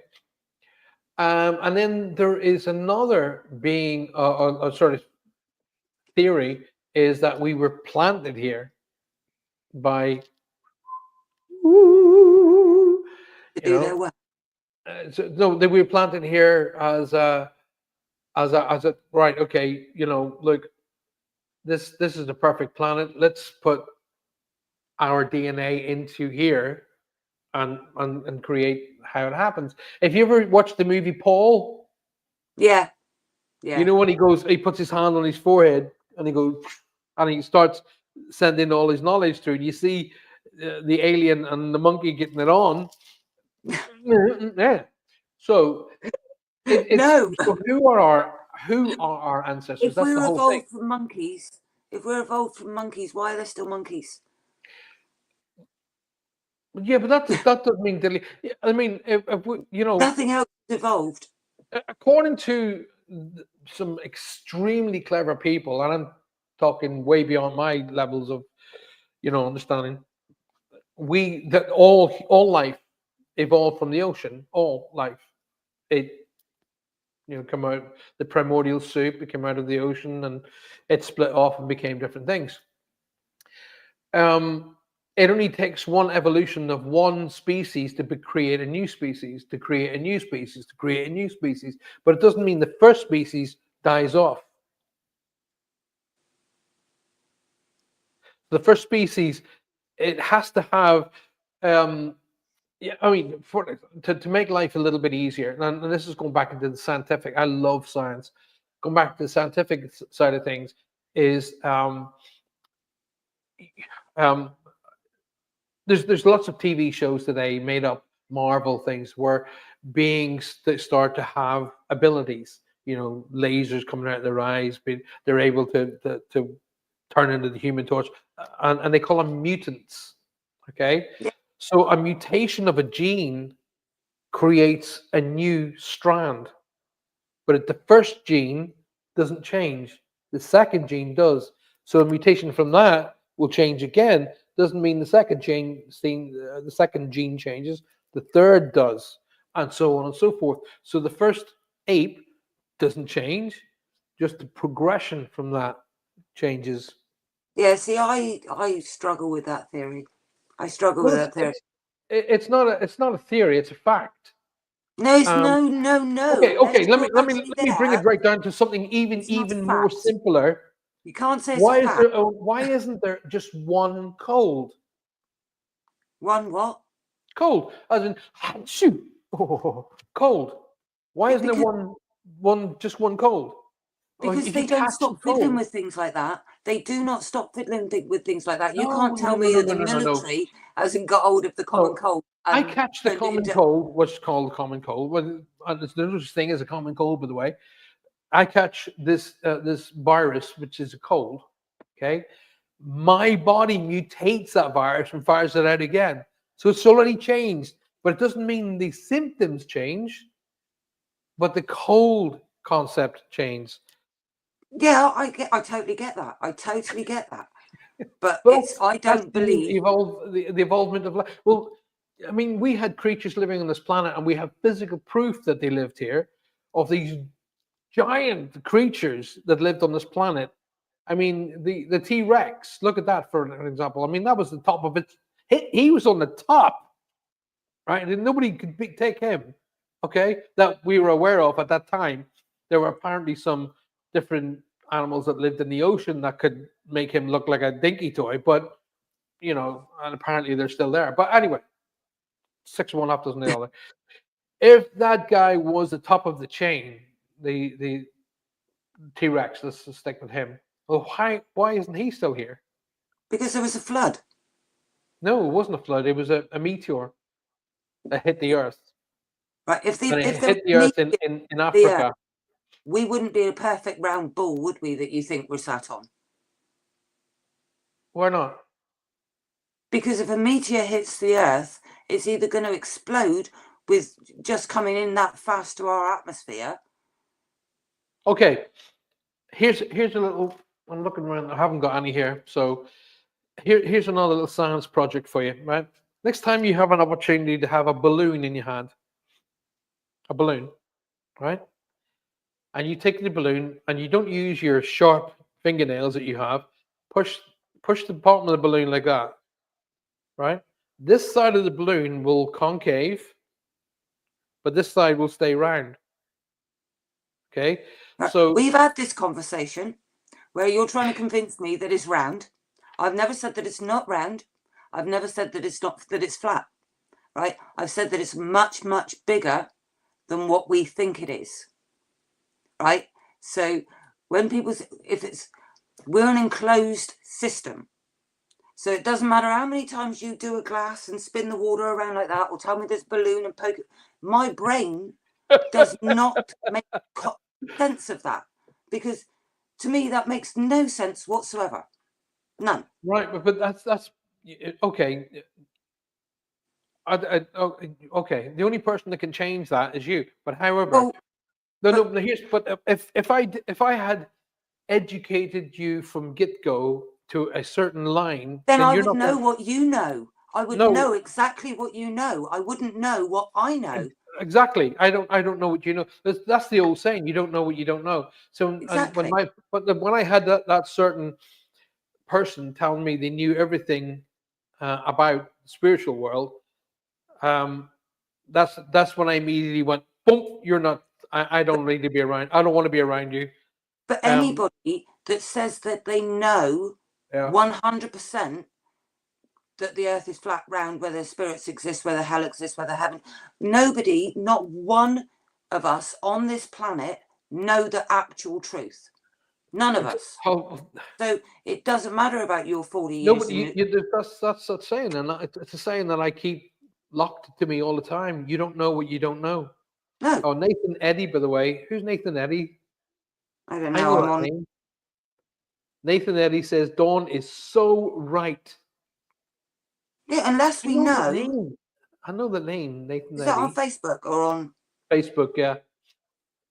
I'm on YouTube a minute. Paul Wallace is great to listen to regarding evolution, says Elizabeth. Love these conversations, says Diana. This is what it's all about. I mean, tonight is just relaxed and chilled and fun. As we get back into next week and we get back into the game, so to speak, G22 will be G22, and we really, really want to hear from you. If you've had experiences with ghosts, spirits, EVPs, footage, orbs, whatever you've had experiences with, please grab that information, come over and join us. We want to bring you on as a guest to G22 next week. Now, equally on, and I'm going to be bringing in guests, like guests of teams who have active teams out there looking for proof of spirits and ghosts, and people like Paul. We want to make Paul a regular on the show, who actually I want to put my organite with everything that Paul is doing as well, because I've read a few bits about amplifying his natural products with my organite, and it should like superpower. Right, well, we need to get Paul on. Yeah. Also, now when equally on Ghost 22, well, Dawn's going to be here. Dawn's going to be here in the capacity to keep me in line, more or less, because I'll get on with working, and because I'm working, and when I'm working, I'm usually just looking ahead. I'm not looking at anything. My third eye's doing the work, and I miss people talking in the chat room, because it's usually moving so fast. But Dawn said to me, "Did you see this? Have you heard that?" And I go, "No, didn't see that." That's because I'm kind of locked in this bubble of where I'm dealing with an energy. But when I'm doing that, Dawn's going to be here to keep me straight, so to speak. And if you have a question and I've missed it, Dawn will put it to me. So make sure you do that. Equally, that being said, I want to talk to you if you've had an interaction with an NDE, if you had out-of-body experiences, because bringing you in helps other people go, "Oh my God, I'm not the only person that's happened to," you know? You see, I've had missing time. Missing time is that's quite a common one, but people don't actually realise. Do you ever do that when you're driving? Oh, you go, do you know what? Where the hell did I get here? There's a place that it always happens. The same place every time. It's from the top of Big Dipper, to the end of Scotland Road. I've driven that road thousands of times, never remembered it once. I have come back from doing shows up the middle. I come back from doing a show in what's the name of that place? I can't even remember what it was doing. And the way I like to associate things, so I always associate something with that area. And I remember it was the same place that Human League and Def Leppard grew up, and their thing was Sheffield Steel. So that's how I remember it. And I was coming back from Sheffield, and I was thinking, oh my God, I got a long journey ahead of me. And I was driving, and you go through the various big cities and so on and so forth. And then I came through Exeter. I'm pretty sure it was come through Exeter. And the next thing, I'm at Truro. Yeah. And I'm like, how the hell did I get here? See, and I got out the bath once. I was in the bath. You get in the bath, you're lying there nice and relaxed, and you've got a routine that you go through. And I was lying in the bath, and I hadn't been in there very long. the next thing, I don't know what time it was, but I was stood up to the sink, brushing my teeth, but I still had conditioner on my hair. I'd only shaved one of my legs. And I'm like, what am I doing here? But I was really, really confused when I came round. It was just like, they put me back in the wrong place. Was there an empty bottle lying beside? No, because I don't drink. No, but I did used to go through quite a few things of like, especially in the last 3 or 4 years, it's much more calm now because I'm doing my orgonite and everything.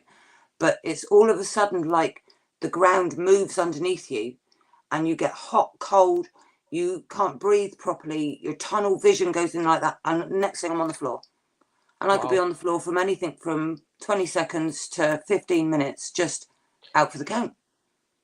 I come on here tonight to have a chill with you and have a laugh and a giggle, and we're doing that, but I'm getting my itchy nose. Oh no, not me again. No, it's not you. Bugger off. I'm going to talk, and you need to jump in really, really quickly, guys, because we are at the end of the show. But there's an Alfie or Alf or Alf or something, a name like that being shouted to me. Alfie, Alfred, that kind of a name is being shouted at me as we're speaking. I love, Denise says, I love these shows. Thank you both so very much. Listen, these shows don't happen without you guys. Dawn and I are really, really close friends. We have a lot in common. We just love laughing, and we've got so many plans that we're going to make happen in 2025 that it's just going to be. And Jay, I love her husband Jay. He's just the funniest people. I could just, he told me off the other day, in fact, and I just I come off and I was like, I just started laughing because he was right, but it made me laugh. Alfie is my friend's son's name, says Marie. Is Alfie crossed? Marie, just work with me here quickly if you can, my darling. Is Alfie crossed? Because we have, as we moved into January, they're telling me January is significant, okay? As they're holding the number 1 up, so it either means January or the first of a month is significant here. There's also the time we talk about like a Brendan Ben. There's a strong B name they want me to acknowledge as well. And somebody crosses over with complications associated with cancer. It wasn't the cancer that crossed them over. So if the cancer made the body weak and the heart folded, it was complications due to a cancer, because I'm seeing the big C. They want me to acknowledge that. There's names coming out of bloody woodwork now. There's a Joseph coming, and there's a Joseph and a Joe. I'm seeing Joseph and the whole name Joseph, and then I'm seeing a J-O as well being shouted at and being shown to me here as well. Somebody crosses over with either they were crushed or they were something heavy hit them, something along those lines, but it was a severe bodily crushing crash, something like that brings them to the other side of life. But the Alf, that name is the one that's opening the energy around me. Okay, that name is opening the energy around me. So if there's Alfie here on the Earth plane, which Maria is saying he's here, glad to hear it. Everything's tickety boo. But there's an energy with that name or similar to it on the other side of life that's telling me to talk here. So if this isn't Maria and I'm talking to somebody connected to one of you guys in the room tonight, then you need to jump up and talk to me really, really quickly. I don't want to take it because it always seems to be for me lately. But I've got a mate who died of cancer, but it wasn't the cancer that killed him. He fell off a ladder. His best friend's youngest son is Alfie, and his birthday was New Year's Eve. Right, that'll be this month, the first. Yeah. That would be. That's spot on. His is New Year's Eve, so it would be the 31st. And then where's the Joseph? That's 2 separate names, by the way. And usually I associate J-O as female. Now see, his name was Jigs, which is obviously, that's not his given name was Darren Jago, but his nickname that I called him was Jigs. What do I always say? I can be off by names, but I won't be off the initial or what it sounds like. But Jigs has come through from me before with you. Right. So he seems to be taking every opportunity he can. Okay, then I'm going to say he's taken this opportunity because he wants to come through. He wants you to know his evolvement has happened. Good. He needed it. Okay? Oh, there's more coming. The evolvement has happened. But he's also saying it's a fine one from him telling everybody else off when he doesn't take his own medicine. Do you understand what that means? Sorry. Me and Jigs was best friends for 35 years. I've known him since I was about 12. In the last years of his life, I mean, to the point that we lived together as best friends. When me and Jason got married, I said, there's men in my life that you need to accept, and Jigs was one of them. When he got married and moved to Australia, and when he got married, his wife literally he was on the plane and he cut all ties with me. Now, he'd had Tegan's laptop that he'd sold for cocaine and put up his nose. He'd had a phone off of me when he was in dire straits. I set him up in a flat and everything like that, and he cut me off like I was nothing. And he went to Australia, had a miserable life over there from what I could tell of her controlling him. And we didn't actually start talking until 6 weeks before he died, and at which point he couldn't see anything anymore. So I was just sending him music that we used to listen to. The last words that I had with him it wasn't actually words with me. His friend, who is Alfie's dad, actually said, come on, mate, you need to make things right with Dawn now. And he went, never. She ain't my blood, never. Right. Well, the involvement has happened, whatever that means. But when he's talking about it's a fine one for him to be giving out advice when he's not taking his own medicine, he's reverting to Jay. Yeah. Okay. Now I've got Elizabeth jumping in here, and as I have John and Joseph, brothers in car crash. As I looked at that, I didn't get my guys go, no, it's not them. In fact, because the way this works, if they open an energy around me, everybody's going to come in, or they might pull somebody in that has what I refer to as a me too. Now, I did say I have somebody who's crushed, something heavy hits them, or something lands on them, or something along those natures. And you haven't accepted that one, Dawn. But Elizabeth is saying her brothers were caught in a car crash. Well, that will get the crush feeling for me, is what I'm getting as well. But hey, I don't care how they come through, as long as they come through. You can come through on a butterfly's back. I don't care. If what I'm picking up is right, and I very, very, very rarely get stuff for me, you know as well as I do, we don't get stuff for ourselves. Especially mediums, they go. I've had people say to me, "Oh, what great medium you are! I didn't know your mom was going to get cancer. You didn't know that." And I go, because they don't tell us, because we can't evolve if we know the answers in advance. Well, we are now on the right track. Apparently, you and I were on the right track. We had to peel away the bits that don't need to be there anymore to be on that track. So we're on the right track for these things to happen. I pulled that card for you yesterday for us, didn't I? I said to you that I pulled a card for you, for us both yesterday, for what 2025, and I'll send it to you because I took a picture of it. But it was, hang on a sec, let's see if I can get it up. Oh God, no. Hang on, carry on. While looking for that, I'm going to be doing a seminar next weekend as the clear off 24 to open to 25. Don't miss it. Okay, that's this Saturday coming. Okay, be there, and if you're not already on my Patreon channel, you're going to miss it. Don't miss it.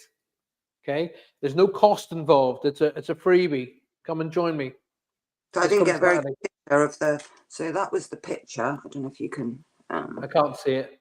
I can't really see it. You need to send it to me, darling. It was joy, celebration of joy. Yeah, celebration, joy, and guides. So, and it was. I'll send it to you because it was a great message. Right, let's do it. We're on the right path. Now, I'd like to finish this off because I do think I'm connected with Elizabeth. Elizabeth, they want me to acknowledge I can't make out whether they're telling me they had a tattoo before they crossed over or somebody has had a tattoo related to them. I can't figure that out. But they're showing me an arm which looks quite kind of male, and there's something that connects to the tattoo on their arm that's either related to John and Joseph, or somebody here has a tattoo that relates to John and Joseph. I can't make out the difference, but they're telling me to connect with that. Do you know what the tattoo is? Can you see what the tattoo is? It's like two initials together, linking together. Okay. On the outside, there's like, it's like looking at a religious thing. Do you know what I mean? Do you know when you look at a priest and you see the stuff that's on his cloak or his, I don't know what they call what priests wear, but they have lovely design things on the back of the priest. Yeah, it's kind of like I'm seeing that, but their names to be kind of like almost like embroidered together to that, like you can see the names. They weren't my brothers, but they were brothers. I gotcha. Which night is the NDE talk, says Lady Fargo? That will be Thursday. Thursday. If you have an NDA and you want to come on the show, discuss it with me Thursday night. Just give me a quick PM in advance or PM dawn, and we will make sure that you get invited onto the show and we'll discuss it. And you never know, if you come on here to talk about an NDE, likelihood of you getting a reading is fairly high. Fairly high. So Elizabeth, I don't know if Dad's in spirit, but I'm getting an older gentleman coming through in the background as being sort of escorted in from the background. There's a massive pain in my chest. There's a last either a heart failure or a really something painful quite across this. I'm going to say heart attack here because this feels to me like a band of energy going right across my chest, and it feels to me like I can't breathe. Okay, so there's either a massive coronary heart attack, something along those nature, that brings this gentleman in. This gentleman was really, his appearance was important. He wanted to be like, if he had to go down the road to get a pint of milk from the shop, he still wanted to look presentable. That was important. Okay. I keep flicking back to the A. The A is important here, like Alice, or Ashley. I don't know. There's a strong A name to be shouted in the background. They will not let that go for some reason. Okay, but there's an older gentleman coming in here claiming. All right, so in other words, the person that I'm talking to is below him. So this is going to be dad or grandfather energy who wants me to acknowledge. He also says that they have the dog there as well. I'm seeing this beautiful dog with kind of dark eyes, but sort of like this part of the dog would be kind of lighter and tan, but the eyes itself are quite dark. Longish nose, a bit like as Dawn was talking about earlier, a bit like a Springer or something along those lines that they want me to acknowledge. But he's definitely saying we have the dog. The dog's here. Right, here's a message. And I'm going to give you this verbatim. Here is not like we were told. Here is not like we were told. So this is a personal thing within the family or within how the family were brought up. I don't know, because my visions of heaven were nothing like what we were told in, when we had to go to religious studies, RE, back in the old days. But here is not like we were told. That's what I'm supposed to, the message I'm going to send on. Who else is there?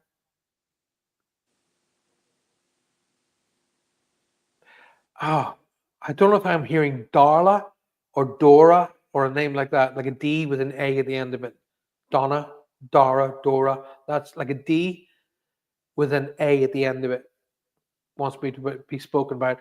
And this person's pointing at their wrist, which means that was just their time for them to go home. Okay. The other reason I get that wrong is when they're pointing at the wrist is you've got their watch. So if I'm with you, Elizabeth, My brothers, the brothers were brought up Catholic. Like that much I can understand. I was brought up not only Catholic but next level up, having a bishop in the family. Lady Dara says, I can't PM. I'm not on social media. We'll look for your page. Okay, yeah, go on the page. Well, I'll stick that on again. I took it off. Where is it? Oh, your email address. You got your There's my email address. I was literally, I had the little thing hovered over my email address when you said that. Stop reading my bloody mind. Telepathy. That's what we was going to talk about last time. Telepathy. So if you want to email me, just look below. Just email me at that address, and we'll be looking at creating the G22 website, and then Dawn will have her own email at G22, and as I and everything else. Well, it's going to be moving. Not with Dora. No, there's a D with an A, and it sounds. I can be off my names, but I won't be off with the initial or what it sounds like. So Dora, Donna, would it? Dara, like a D-A name. Okay. Would it be Darcy?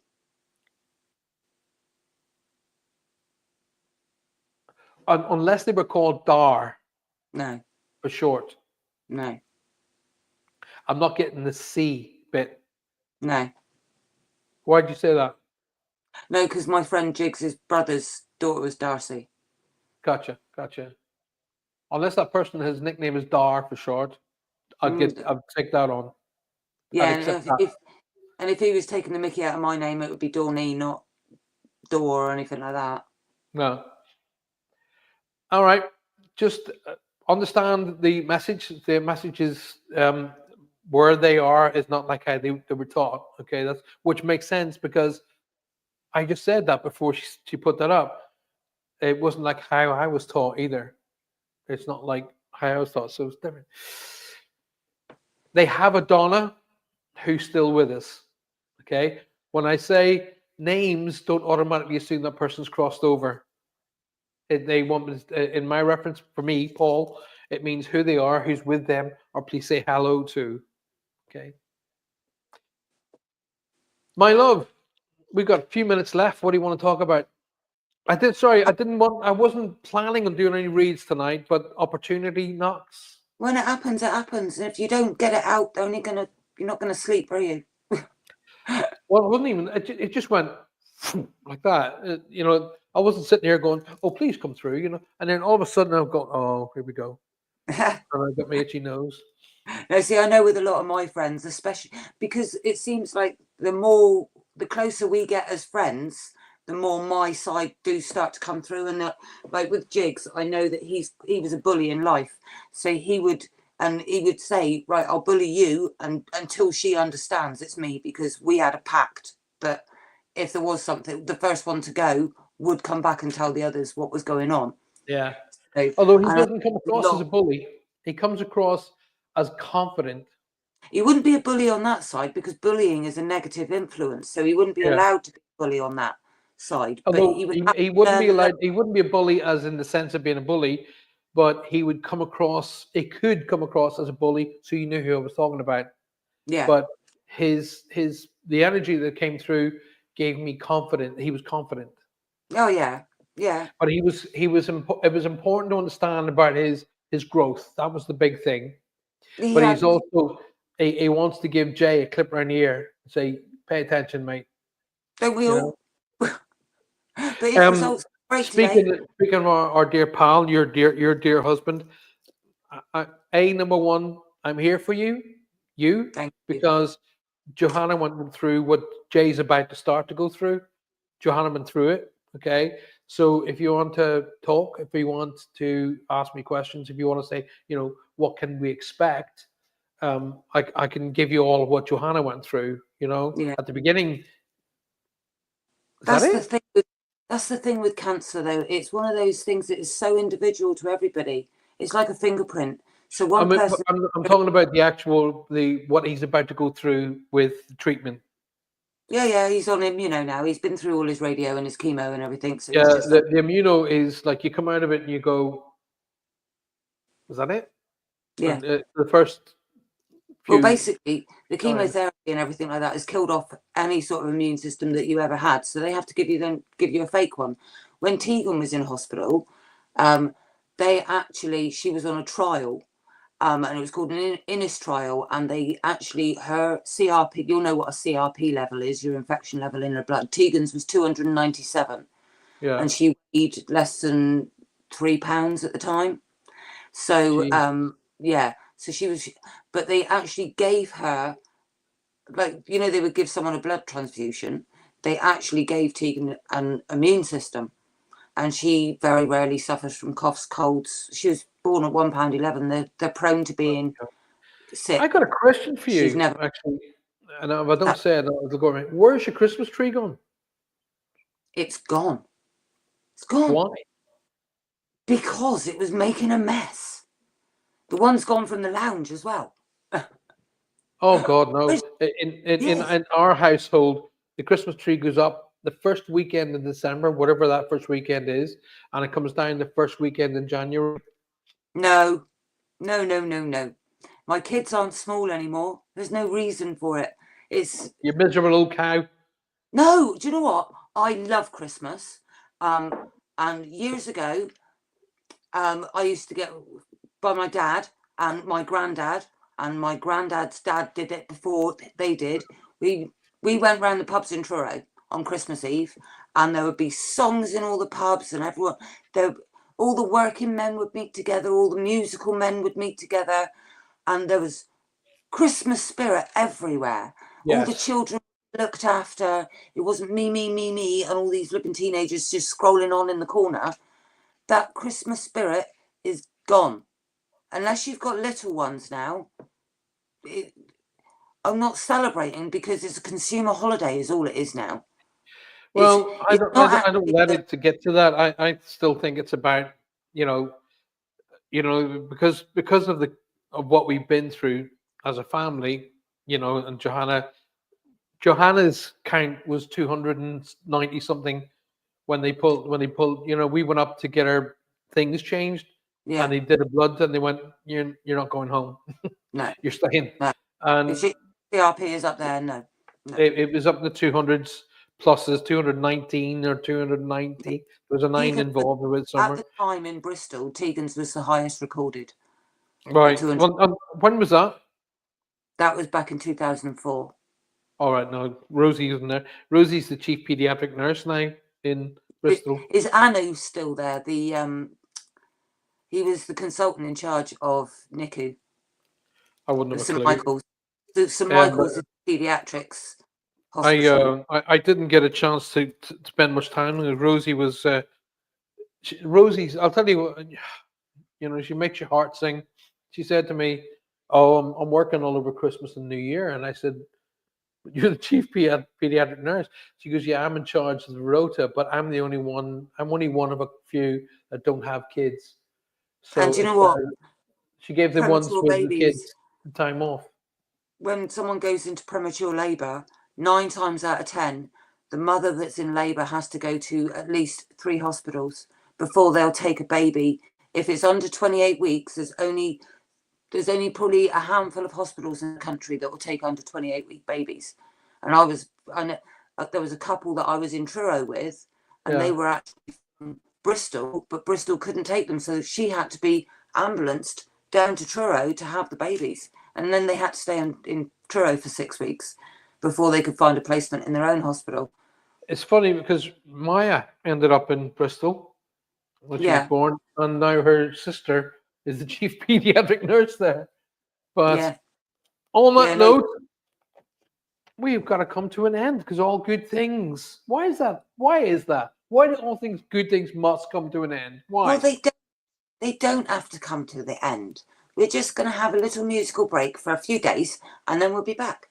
It'll be to Saturday. If you guys want to be, don't forget, this coming Saturday. And if you want to be a part of it, email me, or quickly have a look at this before we finish the show off.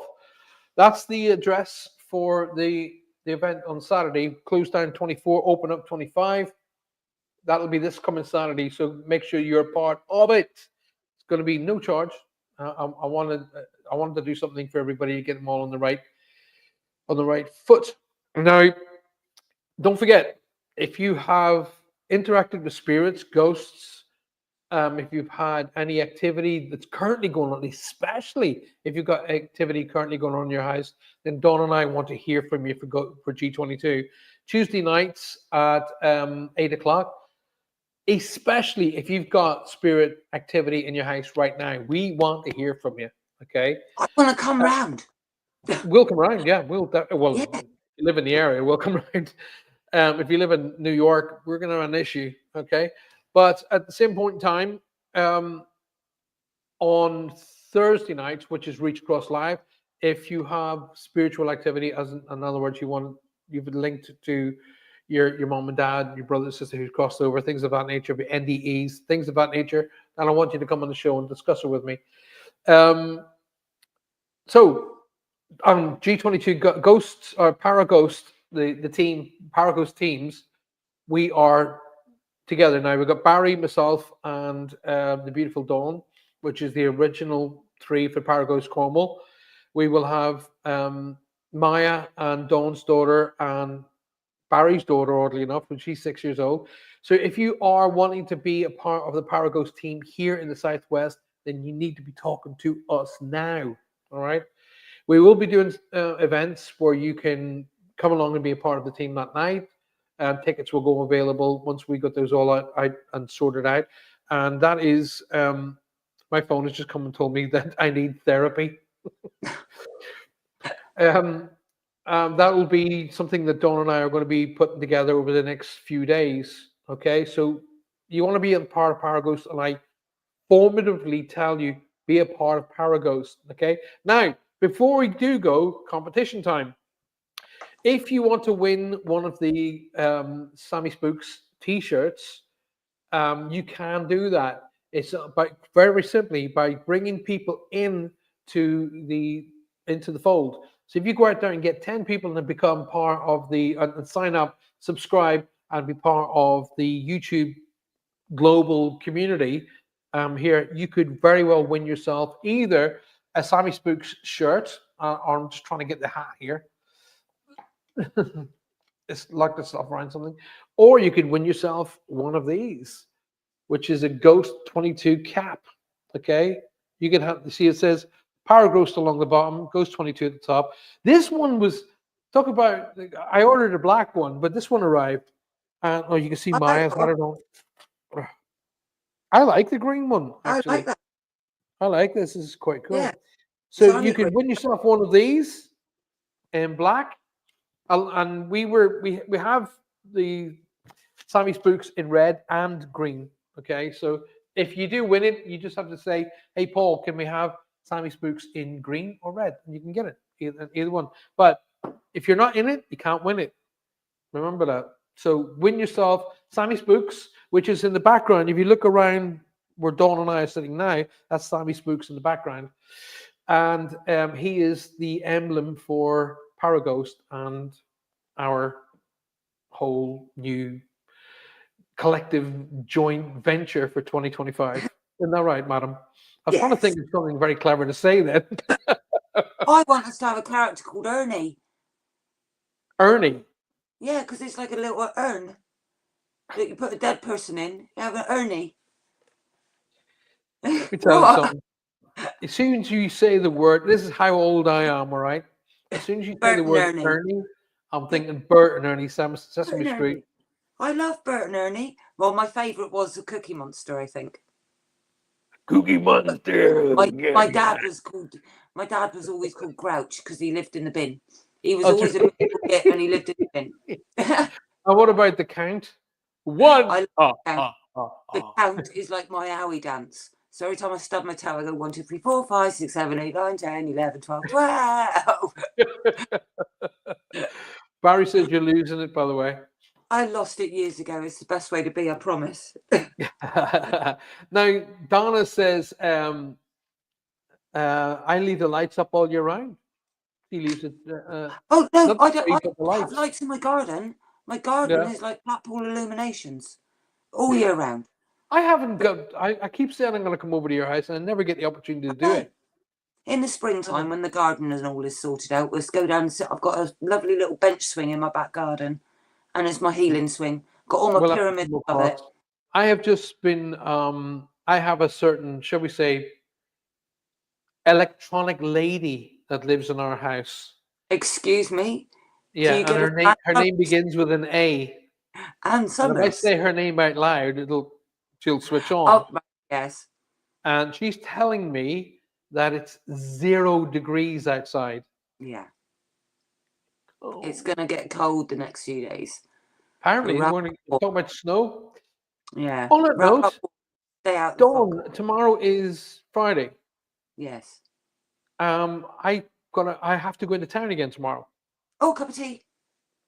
Let's because they didn't have all of Johanna's meds in the chemist today, so I've got to go get them tomorrow, so we can zip up and catch up and plan.